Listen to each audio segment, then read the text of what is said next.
HaMevorach. Barechu et Adonai HaMevorach.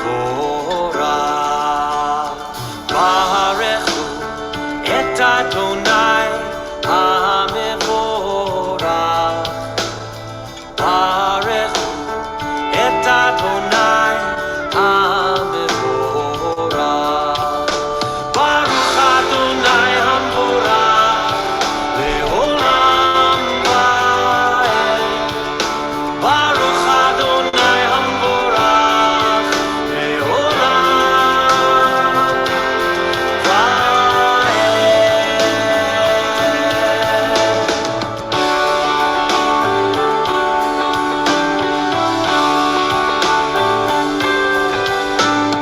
Praise be the one to whom praise is due. Praise be to God, praise to you.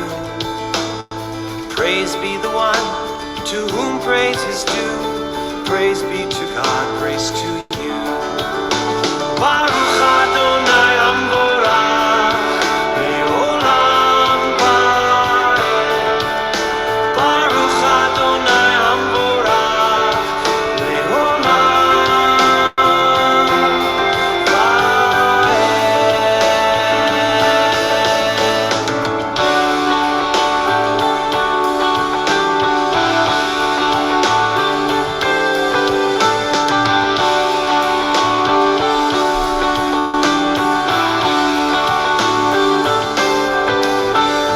Barechu et Adonai HaMevorach.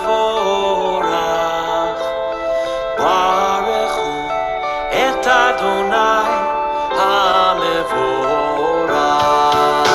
Baruch Adonai HaMevorach le'olam va'ed. Baruch Adonai HaMevorach le'olam va'ed. Baruch Adonai HaMevorach le'olam va'ed. Baruch Adonai HaMevorach le'olam va'ed. I am calling you,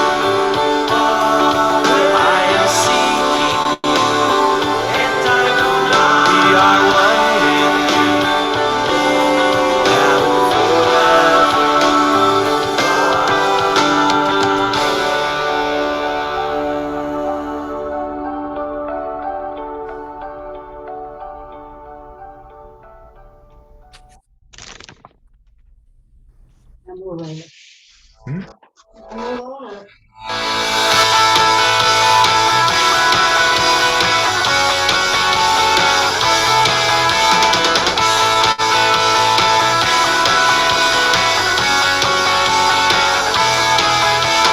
Master of all things, ruler of Israel, we are your people and you are our God. Teach us to follow, obey your commandment. Shema Yisrael, Adonai Eloheinu. Our God is one. Glorious kingdom abounds in the heavens. Your majesty rules all over the earth. We are your teachers, you are creators. Shema Yisrael, Adonai Eloheinu. Our God is one. I sing to my God, to Adonai. I sing praise from moment to moment. I sing hallelujah, hallelujah, hallelujah. I sing hallelujah, hallelujah, hallelujah. Master of all things, ruler of Israel, we are your people and you are our God. Teach us to follow, obey your commandment. Shema Yisrael, Adonai Eloheinu. Our God is one.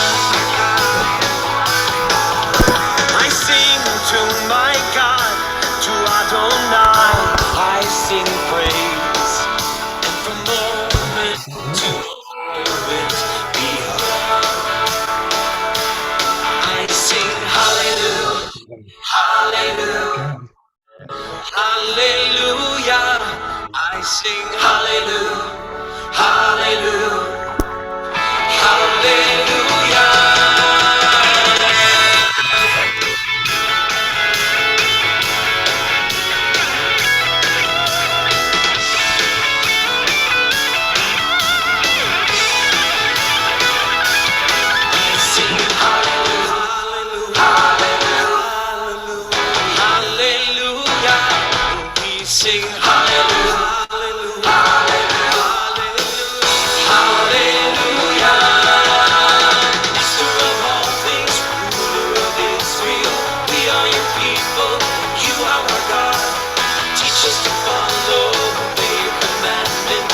Good morning, everyone. Good afternoon.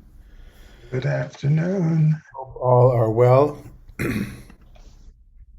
Okay. Text is in the chat box for those that weren't able to reach it. Hold on. It was. There it is. Okay. We're in chapter 4. The first, Stephen, did you guys catch any fish? I caught a red snapper as big as I am. Wow. Okay. But you threw it back or do you eat it? It's in the freezer. Oh, okay. Well, when are we coming over for a fish fry? I'd love to have everybody over tonight. Okay. We're in chapter 4, and we're going to in the future speed up the reading so that we'll read an entire chapter in one sitting and then let the various topics float. And instead of me dictating everything by my rather sometimes perhaps narrow agenda as to what strikes me as interesting from a rabbinic point of view. But we're going to actually begin that next week. We're going to do the second half of chapter 4 today of Acts, and hear what people have to say, of course. And then I'd like to leave time, at least at the end, to deal with this issue of communal property that we didn't deal with when we were in chapter 2. Okay, is that all right? I hope. So, Megan, would you like to read for us this morning? From maybe just read through to at least through to verse 31, say from 23 to 31. Sure. The believers pray for boldness. After they were released, they went to their own people and reported what the chief priests and elders had said to them. When they heard it, they raised their voices together to God and said, "Sovereign Lord, who made the heaven and earth, the sea, and everything in them, it is you who said by the Holy Spirit through our ancestor David, your servant, why do the Gentiles rage and the peoples imagine vain things? The kings of the earth took their stand, and the rulers have gathered together against the Lord and against his Messiah. For in this city, in fact, both Herod and Pontius Pilate, with the Gentiles and the people of Israel, gathered together against your holy servant Jesus, whom you anointed, to do whatever your hand and your plan had predestined to take place. And now, Lord, look at their threats and grant to your servants to seek your word with all boldness, while you stretch out your hand to heal. The signs and wonders are performed through the name of your holy servant Jesus.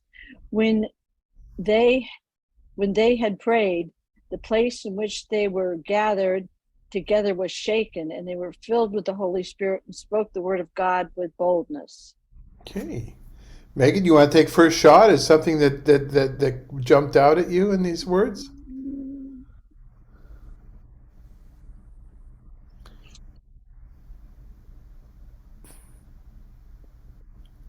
Uh, Feel free to pass also. I didn't mean to put the, I'll pass. I was just sort of intent on reading. I have to think a second. I Okay. got you. Okay. Someone else.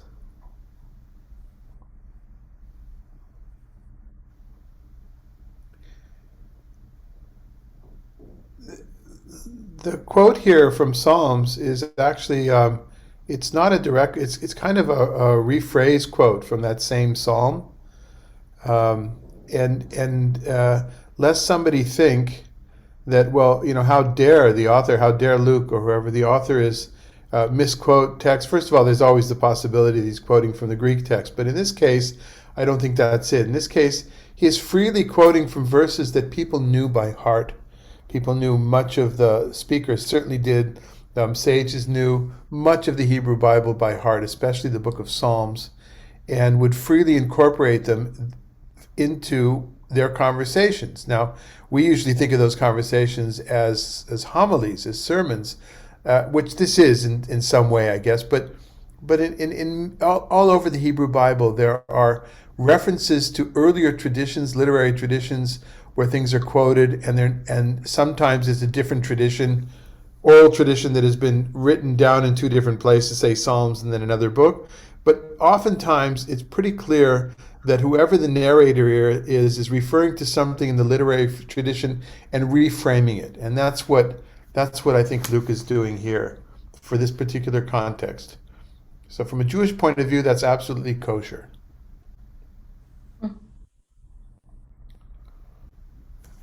Anything else? Jim, I see your lips moving. Did you want to say something? What strikes me on this is that Luke or whoever wrote this, quoting the apostles here, that they are feeling some persecution. Look what you guys did. You slaughtered our holy servant Jesus, and look at the threats and and so, but give us courage to continue to speak the word. Right. And what is the proof that God is on their side? Well, going back to the Psalm, I believe. And the signs and wonders, Yeah. Performed in your name. And perhaps also the earthquake that's happening at the same time, the tremor. Mm-hmm. Yeah. The place in which they were gathered together was shaken. I think it means shaken as in tremor, although maybe it means just, people were shook up. I don't know. All shook up. Oh, I say, yeah. Verse 31. Yeah. David, I think I like to think of this part of the book as the part where they have this relationship with Jesus post-death, who they experience as still alive, still in the midst of their community. And I like to think of this as Jesus before he got turned into a religion, where they just have this experience of Jesus's ability to transcend the contemporary dogma of the day, where Jesus represents in the finest of the prophetic tradition someone who is reaching out to the other, to the oppressed, over and against the systems of oppression, whether they're political or religious, which I think this psalm refers to. It's like, we've got to see with eyes of the heart in a way that helps us recognize the love of God that transcends the powerful hierarchies of this day or any day. Yeah. So and in many ways it's organic, I guess, is what you're saying. It's an organic and not a socially structured kind, or not socially, but it's not an establishment kind of a thing. It's not an organization thing. Exactly. And they're testifying to their experience of a inside out power aka Holy Spirit, that gives them this boldness to not cower in the face of, the conceptualized apparatuses of power Mm-hmm. that typically intimidate. And so the powers that be are befuddled. They're trying to, fit this within their own frameworks and limit and mitigate the damage in a way that perpetuates their positions. And so when Jesus gets turned into a religion, Jesus gets reduced to just another concept that people believe or not. Here, I think we've got this primal glimpse, as it were, of this who-to-who relationship that reaches out to who's in a way that doesn't let the so-called what's get in the way. It's a very personal experience of what we might call love that transcends all of the stuff, which it's see in just a minute, that next paragraph. It's relationship based. Absolutely. Yeah. So before we go on to the next paragraph and the economic side of this, the financial aspects of how maybe this spirit can be continued in the community, where does that stand today in the 21st century in Christian circles? As to, is there any kind of move to, or 20th century, to go back to this? Is this kind of a 60s thing? Is there a movement in your church, in your denomination, and others that really kind of wants to go back to this? Sure. You mean back to the simplicity of the relational community, sharing the same heart and spirit? Yeah. And what would be examples of that we would look around the world and see? Well, I think you've experienced it at some level at Teze. Right? I mean, and I just know that within every congregation I've been part of, this emerges, whether it be in terms of the social gospel or social justice, or just a return to a life of radical sharing, call it Christian communism, if you will. But again, I think their experience of connection through their perception of the risen Christ in their midst gives them the capacity to, as you put it, I love some of these texts that you've included this week, which we'll get to in a minute. But yeah, I just think it's always a tension within the church, right? And sometimes this kind of radical communal living gets, reduced to charity for others in a way that misses the heart of this real communion that they're experiencing. Jim, you had your hand up. I think not quite as profound as what you just said, Steve, but when a new congregation is formed, when a group of people come together to form a new congregation, I think there's sort of that communal feeling among them. Not that they're sharing their personal belongings and their wealth necessarily, but a communal spirit that brings that together and coalesces that congregation. Then, of course, what happens as a congregation ages over time, and particularly if it draws more people in, it becomes more of a hierarchy, a bureaucratic structure, and it kind of loses that general spirit, and it becomes then more of a religion, if you will. Gets institutionalized. Right, from the perspective. Thank you. That's the word I'm looking for. From the perspective of centuries, then it's ironic, of course, because what Jesus was rebelling against was the institutionalization, on one hand, of, say, the Sadducees and the priests, on the other hand, the Pharisees with the law, the temple, the law, and of course, it itself gets institutionalized. The parallel in the Jewish world is something that our people, their ears would pick up because the word chavurah means a group of friends from the word chaver. And the chavurah movement, per se, it began in the 60s. It was a reaction to American liberal congregations, Reform and conservative congregations, just by extension also Orthodox, of kids that, the Woodstock generation, kids that had been involved in summer camp, Jewish summer camp, and had seen communal living in a real way, less institutionalized perhaps, and they broke away from synagogues and started their own. They felt that cantors and rabbis were just getting in the way, and they led the services themselves and they taught themselves. Many of them were students in Jewish studies. The first one was in Boston, so many were Harvard students. Rabbi Art Green, who I think perhaps I've mentioned before, was one of the founders of Chavurat Shalom.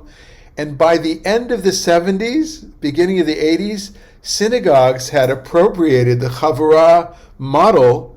And even in the 90s, I remember somebody joining a synagogue and they were assigned what Chavurah they're going to belong to of the families. It would never be more than 7 or 8 families. So this seems to be the way of the world, right? Any good idea eventually gets institutionalized, and I mentioned this in our group when I left Temple Isaiah in Palm Springs. Many members left at the same time, and they wanted they were expecting me to start a synagogue. And a synagogue meant having a permanent space or rental or wherever, and having a board of directors and having committees, etc., and membership and newsletters. And I wasn't into that. And but the need was still there. So that group of people, they formed a chavurah. They call it the chavurah of the desert. And for many of them, it was a new idea, which was I love seeing that form.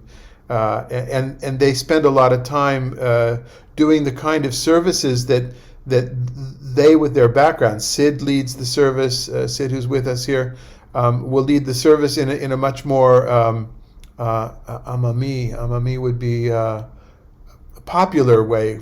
I'm not thinking of a good word, but in a way which is not institutionalized, right?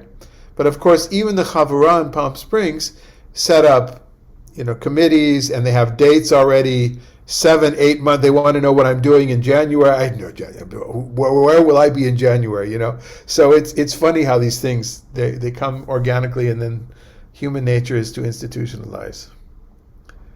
Anything else? Okay. Stephen Bime, would you read the next section for us from 32 to the end? Yes. The believers share their possessions. Now, the whole group of those who believed were of one heart and soul, and no one claimed private ownership of any possessions, but everything they owned was held in common. With great power, the apostles gave their testimony to the resurrection of the Lord Jesus, and great grace was upon them all. There was not a needy person among them, for as many as owned lands or houses sold them and brought the proceeds of what was sold. They laid it at the apostles' feet, and it was distributed to each as any had need. There was a Levite from Cyprus, Joseph, to whom the apostles gave the name Barnabas, which means son of encouragement. He sold a field that belonged to him, then brought the money and laid it at the apostles' feet. So any thoughts on that? Steve, you want to take the first crack? The piece in here, and I think it echoes a little bit of from the first one that we read. What jumped out to me on the first one that we read, it's their voices together, and it was that sense of unity that they had. And here it says they were of one heart and one soul, and it was this connectedness that they all were feeling or sharing the same thing. So there was something running through them there that transcended everything that was around them, and they bonded together. And it's interesting what you were saying, how things start like that, but then I guess our human nature comes out and we evolve back into organizing it and camping on little parts of it. Unity is what struck me in here. You said the unity, Steve? Yeah. Mhm. You know, the kind of the way they felt about each, they were looking at something bigger and they forgot about themselves in all of this. And they all came together around that.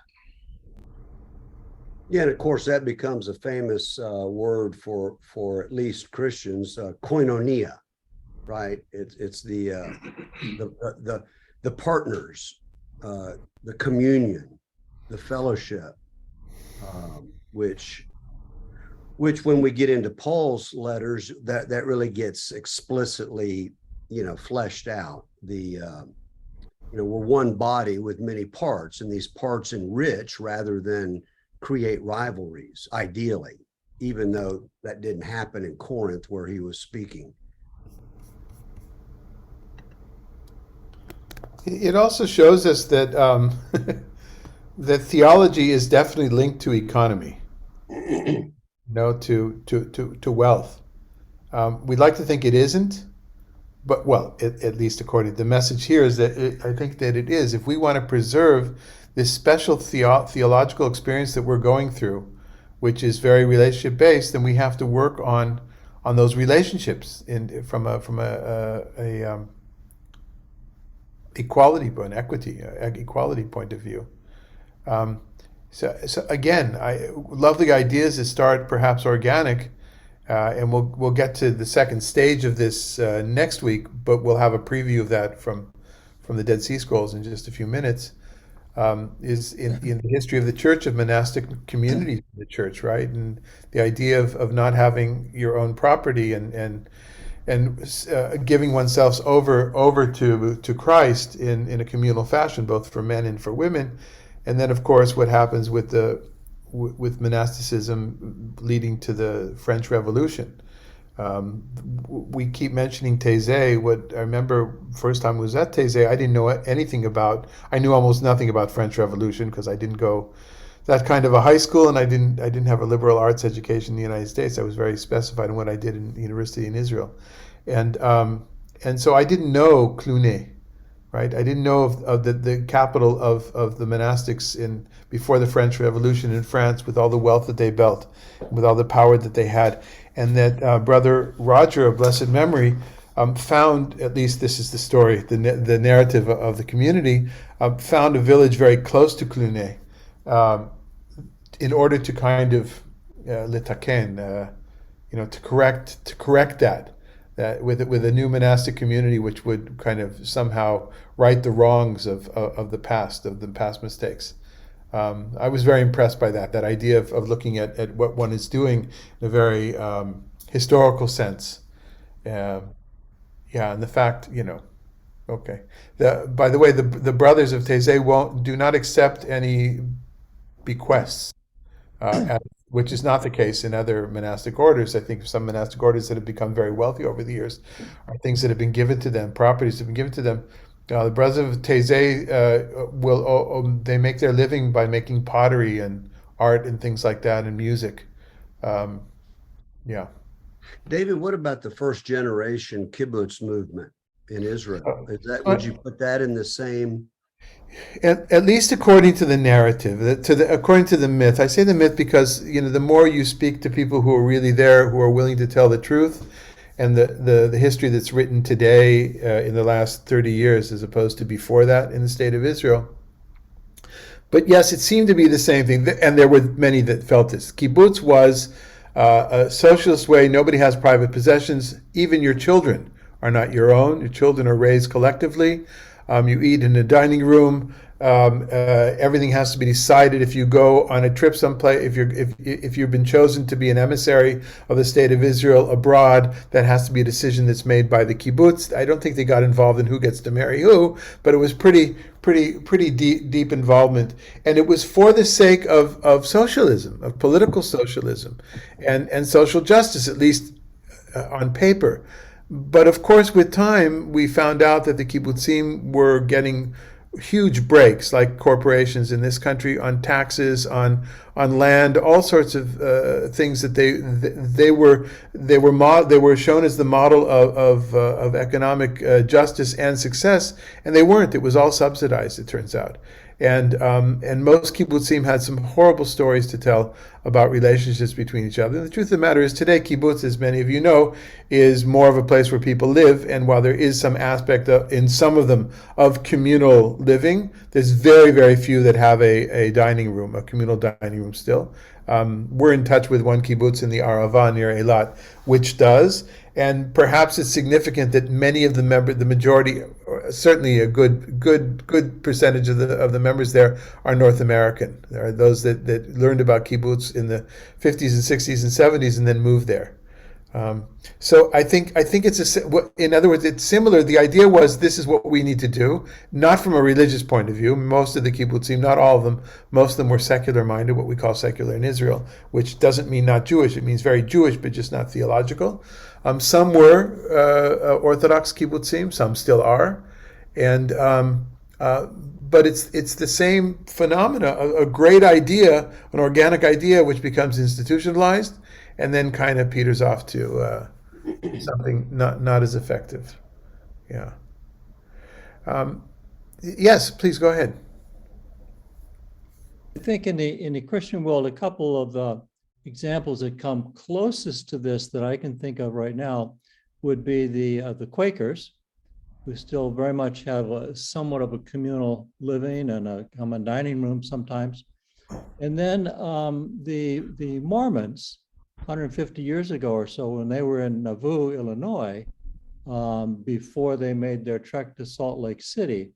If you've ever been to Nauvoo, they lived separately in their own homes and so forth, but there was a communal sense there that we don't see so much anymore. Of course, the Mormon Church now, I think, is highly institutionalized in their rituals and who can do what and where you have to go to get your marriage solemnized and all that sort of stuff. But way back then, it was more of a communal thing, perhaps because they were being persecuted.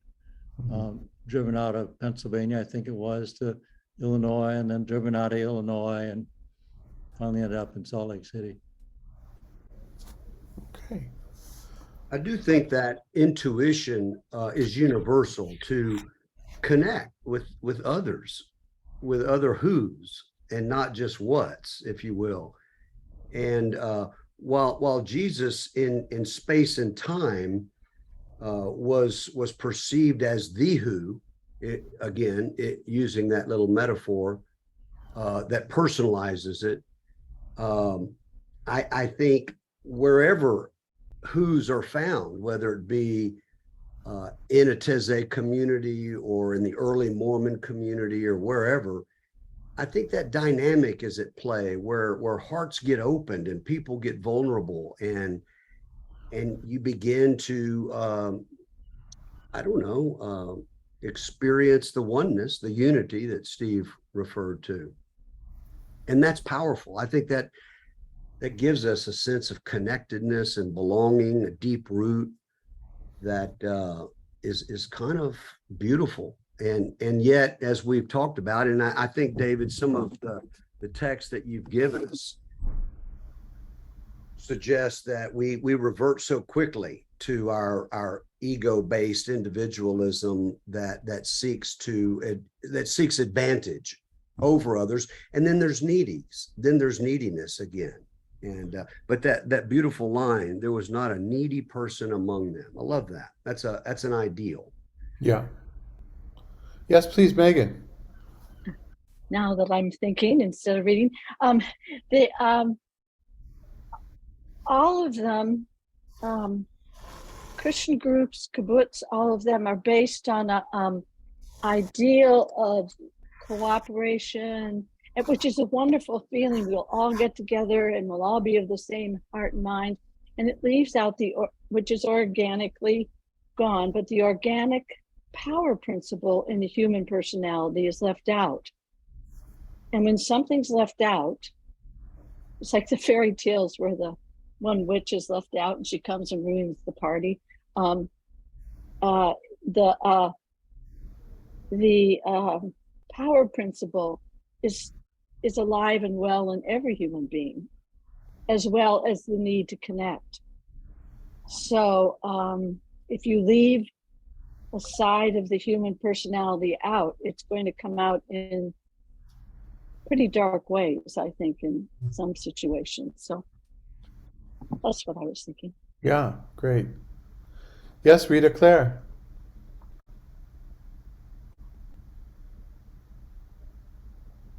What I find, what starts out like we know as a good thing, and everybody is together.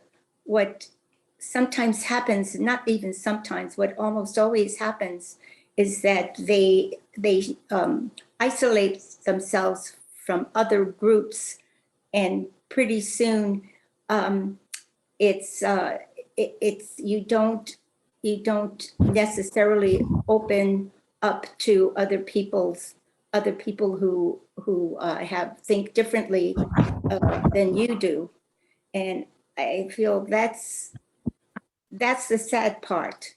What starts out as a good thing ends up being separated from other groups, other peoples. So a common denominator between many of the comments here is that something starts really good and really organic, and very natural, and but then it goes off to different places. So Rita Claire, do me a favor. Would you read from? We kind of we didn't go into detail in this particular aspect when we read the book, the second chapter in Acts. Could you read number 1, Acts 2, 43 to 47? Yes. Life among the believers. Awe came upon everyone because many wonders and signs were being done through the apostles. All who believed were together and had all things in common. They would sell their possessions and goods and distribute the proceeds to all as any had need. Day by day, as they spent much time together in the temple, they broke bread at home and ate their food with glad and generous hearts, praising God and having the goodwill of all the people. And day by day, the Lord added to their number those who were being saved. So if from a pedagogic way for a second, I can say, if we kind of make a timeline of development in the Acts, we first have what you just read now, Rita Claire, right? It comes naturally. There's a lot of food involved. The temple is still connected to this. They're not broken away. They're not a separate group yet. And then it seems to in the fourth chapter to gather some speed. It seems it's going even better. It's a crescendo of this prayer that they pray together, and as what happens here, we start to see that they're more and more being persecuted by the establishment. And then let's see where it goes. But I want to stop with that because we'll go on next week to see that it takes just another turn, another step in the development with the fascination of what happened to one particular couple. That'll come next week. But to lay the basis for what's happening in Judaism of the same period of time, 2,000, 1,900 years ago, I brought a choice of different kinds of Jewish texts would talk about the same thing. And before we get to the same thing exactly, what hit my mind as soon as reading this already was this is one of the kind of things, one of the sections from the Mishnah, the early collection of rabbinic traditions from the year probably edited around 200 CE, is this particular comment about the four. This is in a chapter that there's 4 characters, 4 kinds of this, 4 kinds of that kind of, 4 kinds of students, 4 kinds of teachers, etc. Here's 4 kind of people from a possession point of view. Eileen, would you read from the Mishnah, number 2? Sure. There are 4 types of character in human beings. One that says, mine is mine and yours is yours. That is a commonplace type. And some say this is a Sodom type of character. One that says mine is yours and yours is mine is an unlearned person. One that says mine is yours and yours is a pious person. One that says mine is mine and yours is mine is a wicked person. Okay.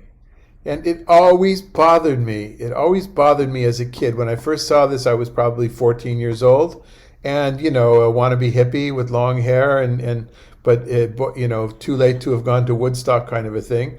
And remember seeing this, shelcha shaliva shalach shalach.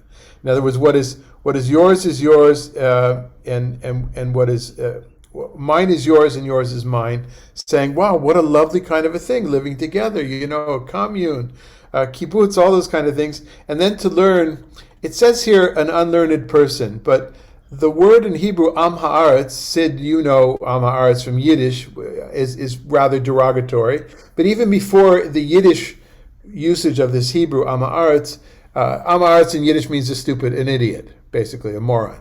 But in rabbinic literature, Am haaretz is referring to usually the aristocratic landholders in the Galilee, who were thought not to have been, it's in that Judea or Jerusalem versus Galilee kind of dynamic, which comes up in the New Testament as well, of course. In rabbinic literature, it's those, it's almost like saying the corporate ones. They're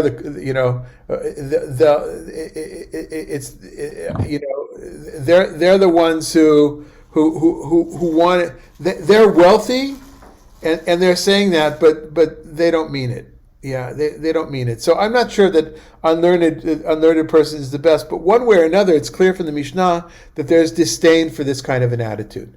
And because I wasn't in all the years that I saw this, and this is the kind of rabbinic sources that it's the only part of the Mishnah which is not halachic oriented. It's not what you do; it's more what you feel and think. It's ethics. It's also known as ethics of the fathers. It's part of the Mishnah. It's wisdom literature. And because it's something that is often studied on Sabbath afternoons for years when we were teenagers. That's what we did. We did a chapter every Sabbath afternoon, Shabbat afternoon. So I wasn't thinking of the times, but when I saw this in Acts, immediately I said, perhaps this is a polemic with that. Perhaps this is the Pharisaian way of saying, oh, those idiots, or those hypocrites, or whatever they want to, whatever the Am haaretz means here. But it's certainly not good. So there's nothing really in rabbinic literature that would promote this kind of message that we're getting here from the end of the chapter and what we had in chapter 2. That's really my point. So I did a little bit of deep dive there to see if maybe there were things I didn't know. The rabbis don't have, amongst themselves, they're close, but there's no emphasis on even sharing food, having meals together, which is such a key thing for us here. Any comments on this before we go on? Sid? I just wanted to bring up something. Well, I had an older brother, may he rest in peace, who in 1948 decided he wanted to go to Israel and join a kibbutz. And he said he planned on staying in Israel for the rest of his life. But that lasted about 2 years when he came back to the States. And it turns out that he was treated very badly because the one that he got into was mostly occupied by Jewish people from that left over from the Holocaust, and they treated him very, very badly because they thought that anyway. So he came back. It was just it didn't work out too well for him. That's all I'm going to say about that. Great. Well, thank you. I think you would find for those non-Jews amongst the group, now you find probably in every family a story like that, a story similar to that. If not for 2 years, then maybe for just 2 months. Or on the other hand, you find a lot of people that love to say, I volunteered on a kibbutz for a few weeks, and that's their kind of badge. Okay. As we go on to number 3, David, can I say one quick thing? please, of course, yeah. So the Mishnah Avot is well, so it does focus on our relationship with possessions with respect to others.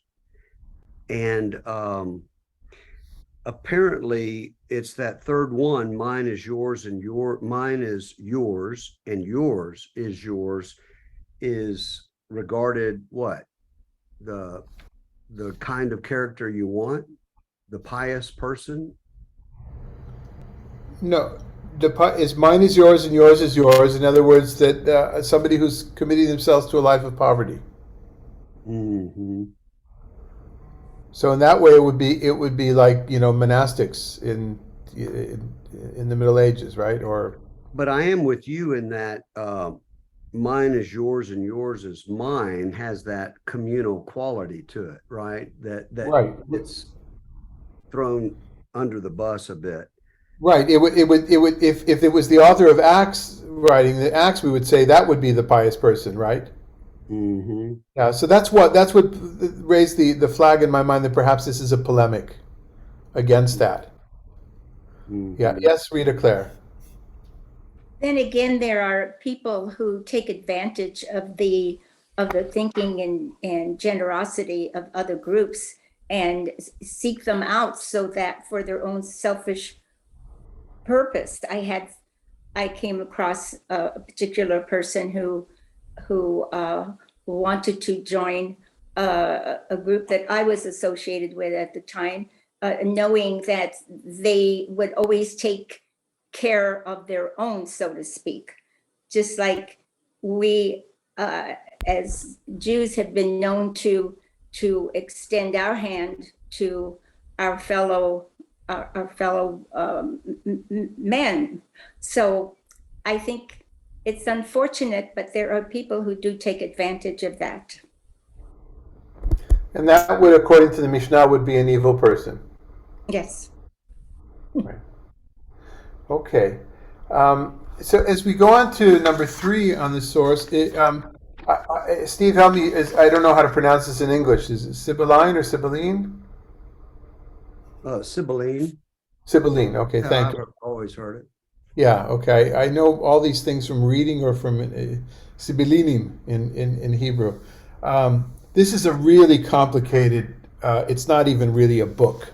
It's part of the pseudepigraphical traditions of the Hebrew Bible. Those are books that were Jewish, definitely Jewish, but not part of the canon in Alexandria, like Maccabees, Judith, Tobit, etc., that got into the canon, to the Christian canon, the pre-Luther Christian canon, and still in the Catholic and some other denominations, which we refer to as the apocryphal literature. And then there's these other books like the Testaments of the 12 tribes, the Book of Jubilees, some fascinating material, which is it's not rabbinic. Much of it is earlier than what we call the rabbinic period. Some of it has material which we don't find at all in any other places. And the Sibylline oracles are like that. The difference is that the oracles here are a series of many chapters. I forgot, 8, 12 something chapters. And they're not, it's not one book. It's a collection it's almost as if somebody took different kinds of things in the same spirit and brought all those scrolls together and put them in the same vase, or whatever you call those urns that were used to keep scrolls in Qumran and the Dead Sea Scrolls. And it's further complicated because it's clear that in many passages there's Christian interpolations. That some of them they were added on after the church established itself. But this, according to my research, are 2 sections that are from the pre-Christian influence on the book, and maybe from the 1st century before, maybe 1st century of the Common. In other words, from the same period of time.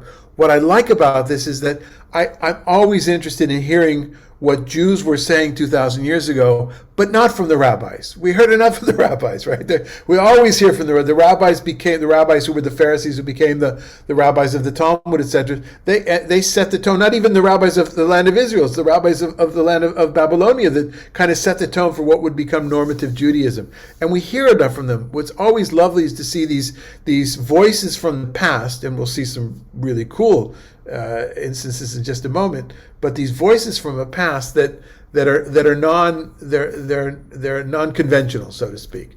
So, Steve, would you like to read? Steve from Palm Springs, would you like to read this?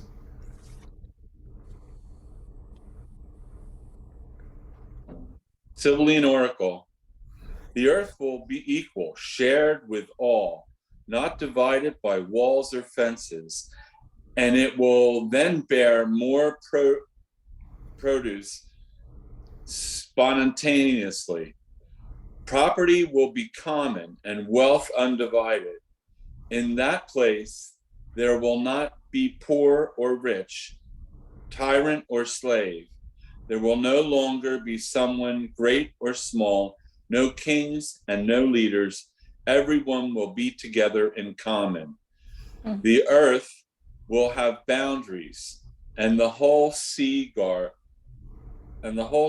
guards be. Yeah, maybe there was a type. Maybe I mistyped something. I'm not sure what that means. I'm trying to say silently. Go ahead. Doesn't matter. Just skip over it. Fully divided between all those who possess gold, and though wanting to possess forever the earth, which feeds many, there will be plunder the poor, so that they may enslave them and acquire more land by pretense. Thank you. So these are two sections. The first section is eschatological. It's about what happens in the end of days, which is interesting, with no royalty, especially because of the more dominant tradition, at least the way that it was handed down to us hundreds of years later in Judaism, of the Messianic king, somebody from the house of David. But this idea of social equity, economic equality, etc. And the second section is from a different book, and this is more talking against the establishment, and maybe against the Sadducees. I don't know enough about this book, and just showing again that there's this economic war going on, and the good guys are the ones that pool their resources, and they're imitating what's going to be in the end of days. This is part of a larger tradition connected to Acts, which, according to at least one scholar, and it's too detailed to go into here, but it's basically saying the section from Acts, the sections that we're going to see from Qumran, from the Dead Sea Scrolls, the section from Sibylline Oracle, that's how I got to this section here, are all really echoes of what's known as the Golden Age myth.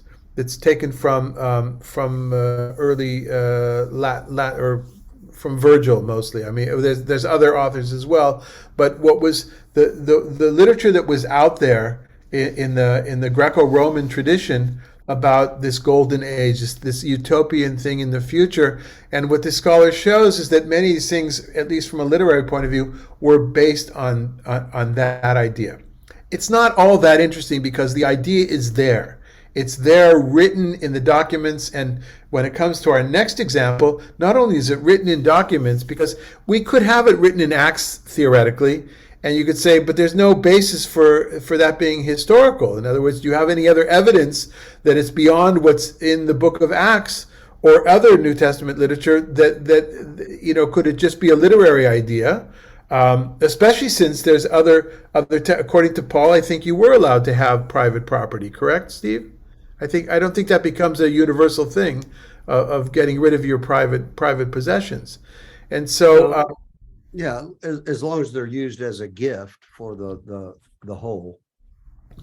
So in other words, but in Qumran, in Dead Sea Scroll community, you can actually show by the way, the archaeology dovetails with what's in the literature as well, which is echoed here in the Sibylline oracles. But so to make it a little bit clear, Steve, you emphasized a lot the unit, the togetherness, right? Togetherness in Hebrew is yachad,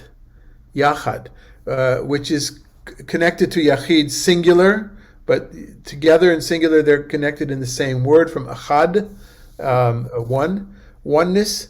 And we have multiple copies of a document called Serach HaYachad, which is known in English usually as the communal rule or the community rule.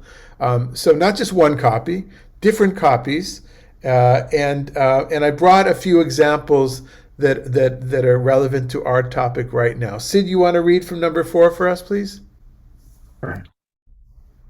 All those who freely devote themselves to his truth shall bring all their knowledge, powers, and possessions into the community of God, that they may purify their knowledge and truth of God's precepts, and order their powers according to his ways of perfection, and all their possessions according to his righteous counsel. When these become members of the community in Israel, according to all these rules, they shall establish the spirit of holiness according to everlasting truth. As for the property of the men of holiness who walk in perfection, it shall not be merged with that of the men of injustice, who have not purified their life by separating themselves from an iniquity and walking in the way of perfection. So what would you say this can teach us about our section in Acts? Anybody?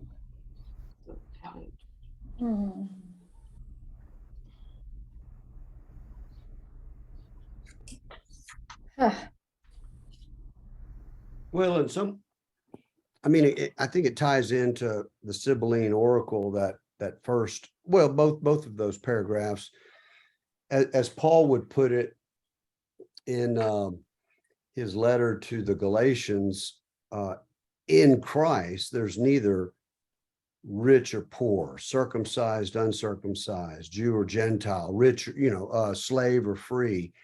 It's that we recognize that there is personhood, there are unique, singular individuals, and yet the gospel truth is that these are brought together as partners to glorify God, to reveal something of the character of God's self. And so, yeah, there is unity, but and we don't want our differences to make us rivals or make it about power as much as we want these to become gifts for the common good. And then, as we see in that second paragraph of the Sibylline, our selfish nature, if you will, it subverts our best intentions. And as we'll see next week in the book of Acts with Annas and Sapphira, that's a cautionary tale against this hoarding for oneself versus, opening up to the other and sharing our common life. And there's one more thing here, though. In other words, it's not just about us or creating a better society. There's something exclusive about this, right? And that comes off in the second paragraph, which maybe leaves a bad taste in our mouths. And this is how we differentiate ourselves from the others. In other words, who we are as a group is expressed in our possessions as well. Let not those possessions be used by the bad guys, the people of darkness. This is from the same literature that talks about the sons of light and the sons of dark. The good guys, the bad guys, very dualistic in its approach that the Dead Sea Scrolls are famous for. And so it turns out when you combine, there are other community documents like the Damascus document that do allow for private property. But a lot of it has to do with, it seems it was less about, or as much as it was about social justice and equality, economic equality, it was about separating the pure from the impure, right? Don't let our stuff, they can't touch any of our stuff. So it wasn't open for everybody, right? And they lived in a secluded community, and that's where the archaeology comes in and teaches us how this was. And their emphasis, I shouldn't say over, their great emphasis on purity, on ritual baths, on their laws about vessels and things like that. And the way that they figured out how they could exist in a purified state without having to do with the temple, what they would do instead of that, which was one of their major accomplishments, is seceding from the union, if you will, right? We're going to be a very, very Israelite community.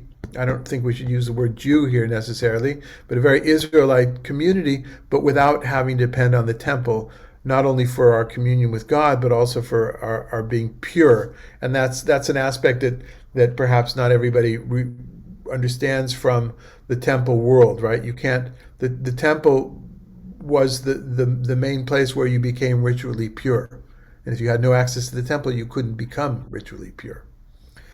You know, David, I think, and I don't know if you agree, but the book of Acts is kind of taking issue with such exclusionary absolutely against all those purity codes absolutely that define who's in and who's out, right? So it's kind of in between. It's like if the rabbis are here, the Qumran is here, Acts is in the middle, which tragically or sadly it ends up at the end of the book of Acts. We'll see that exclusionary club has been formed by the end that suddenly excludes the other based on certain purity codes. But I don't think it was there in the right in the heart of it. Can I ask a question? Please, I think. This might sound naive, but in Acts, the apostles still had the power to make the distribution that was given to them, that was laid at their feet. And so who appointed them?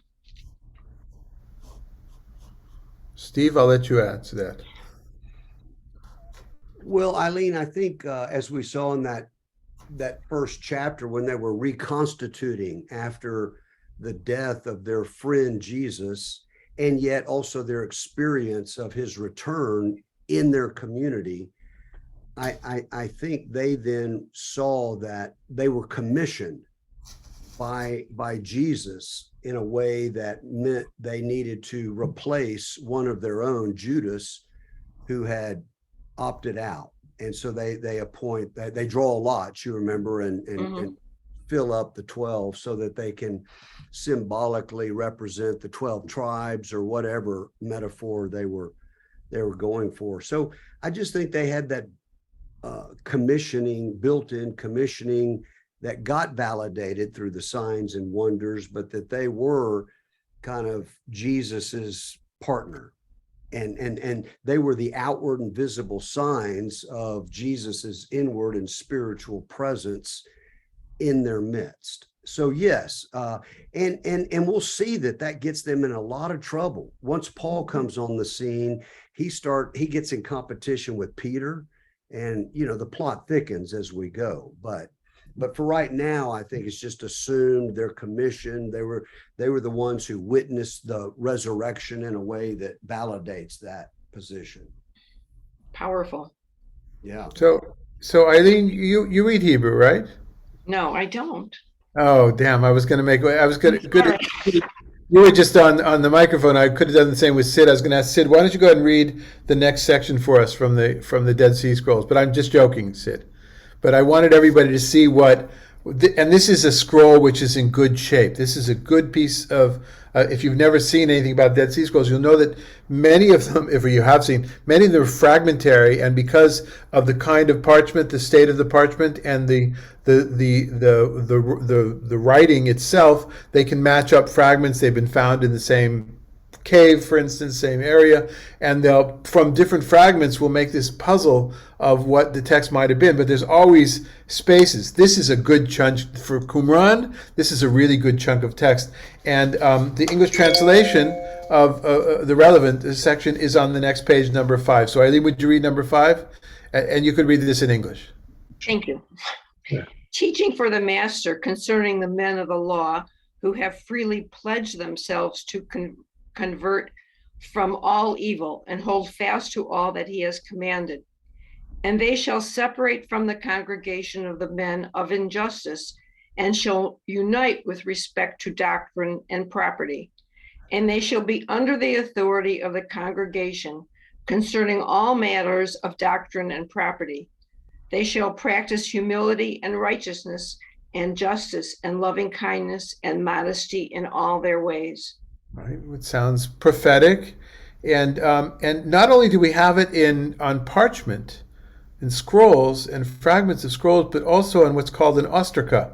An ostracon are pieces of pottery in which it's been written, and while there are some disagreements as to whether the word yachad occurs here as well, it could be the beginning of another word. So there's a scholarly debate on this, but I wanted to bring this just to show that we have documents not only in scrolls but inscriptions as well. And there's just this shefa, there's this huge amount of wonderful material in the Dead Sea Scrolls. Some of it took forever to publish. I like this particular number 7 because it's a friend of mine who we went to. We were in Hebrew University together in the Bible department. She went on to archaeology, and she's published widely on Dead Sea Scrolls. Esther Eshel. So I was thrilled to come across one of her articles here. This is taken from her article. But let's just end with number 6. This will be our preview to next week because we're 11:01 right now. I'm reading from number 6. These are the rules by which they shall judge a community or a court of inquiry according to the cases. In one of them, if one of them had lied deliberately in matters of property, he shall be excluded from the pure meal of the congregation for 1 year and shall do penance with respect to 1/4 of his food. Let's leave that on our minds. Please go back to this if you're going to read beforehand chapter 5 next week, and that's where this leaves off. We're going to go into a story which is relevant to this, I think, but acts very differently. Any parting words, Steve? No, you queued it up nicely. Ready for next week. All right, folks. We'll see everybody next week. Bye-bye.